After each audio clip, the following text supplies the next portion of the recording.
Maryland and try to build a $30 million cathedral, and now the banks won't lend the rest of the money to finish it. You read the article for yourself. It's in the newspaper this morning. And now churches are out there. Churches are out on the limb because they can only get interest-only loans because the banks say, no, we got to hold on this money to lend it to the corporations that are creating jobs. All you guys are having is sanctified pep rallies. And now the church has been living with this great, grand deception. And now what are the TV preachers going to tell the people? Dance around the church all you want, high five 5, 10, 15, or 20 people. You got bad credit, you're not going to get no mortgage loan. And probably can't get an auto loan as tight as money is in some parts of this country. It's a grand deception, a grand illusion. This individualism, materialism, selfishness, that greed that has infiltrated the church, and now churches have overbuilt these mega facilities that sit basically empty almost all week. Consuming up all of God's resources and God's money, paying huge mortgage payments and interest payments while poor people are suffering. This grand illusion, this grand deception. And you don't hear that crowd ever preach this text. Or very little of the red stuff in the Bible. Because the red stuff that Jesus said, it always indicts, it always confronts, it always challenges the status quo and the prevailing philosophy of what it means to be a follower of God. A choice of the cross over comfort. The third thing I see in this text is a calculation of the cost. A calculation of the cost. And I've always read this passage, and I've always interpreted it one way. But I think that I may have been interpreting it wrong. In the text, watch what Jesus says. For which of you, now he illustrates the point he's trying to make. Now he's talking about who can be his disciples and who cannot be his disciples. You got to love me supremely above every other relationship. You got to be prepared to embrace the cross over comfort and convenience. And now he goes to the illustration. Now, I've always interpreted this passage to mean, as he was illustrating it, he was saying to the disciples, you got to first sit down and count the cost. But I don't think that's right. I don't think that's right at all. I think he's talking about himself. Look at the text closely. He says, for which of you intending to build a tower does not sit down first and count the cost? Now, that's what people would ordinarily do. So he's using the parable of the illustration to show them that what you do in terms of counting the cost is what I also do. So I'm not going to lower my standards for disciples. He's talking about himself. In the text, he is the one doing the building. He's the one that's getting ready to build the tower. And the tower is illustrative of the kingdom of God. Watch the text closely. He says, for which of you intending to build a tower does not sit down first and count the cost? He says, I'm intending to build something. I'm building and advancing the kingdom of God. I've already sat down and I've counted the cost. I know what it's going to take.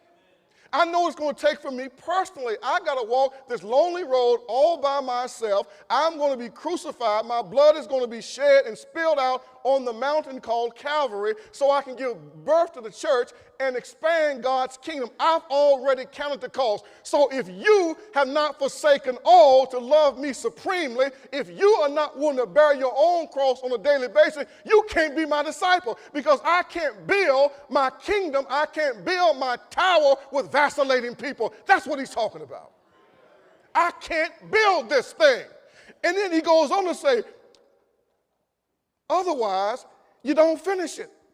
You only get the foundation laid, and that's the secret right there. The foundation is laid. The foundation, Paul writes in 1 Corinthians 3, is the foundation of Christ. His death, his burial, and his resurrection. He says, so if all of I get laid is the foundation, if all I do is lay a foundation, that people can be saved and have their sins forgiven, but I'm unable to build the structure on the foundation, then people are going to mock me and make fun of me, and the kingdom of God will become the laughing stock.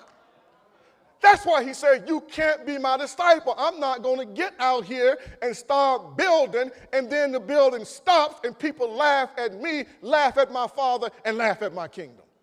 He's not talking about us. He's talking about himself as to why people who don't make the commitment can't be attached to him in a discipleship relationship, because he said, I can't depend on you to do the work that I'm trying to get done. Now watch it, what else he says. Saying, this man began to build and was not able to finish. He'd already told them, upon this rock, I'll build my church, and the gates of hell shall not prevail against it. Jesus wasn't just trying something to see if it was going to work. He was guaranteeing his plan would work. Now here's the last big point, and I think it illustrates that he's talking about himself. Or what king? Now none of those people he was talking to were kings. Or what king going to make war against another king does not sit down first and consider whether he is able with 10,000 to meet him who comes against him with 20,000? He's talking about himself. None of the people he was talking to were kings.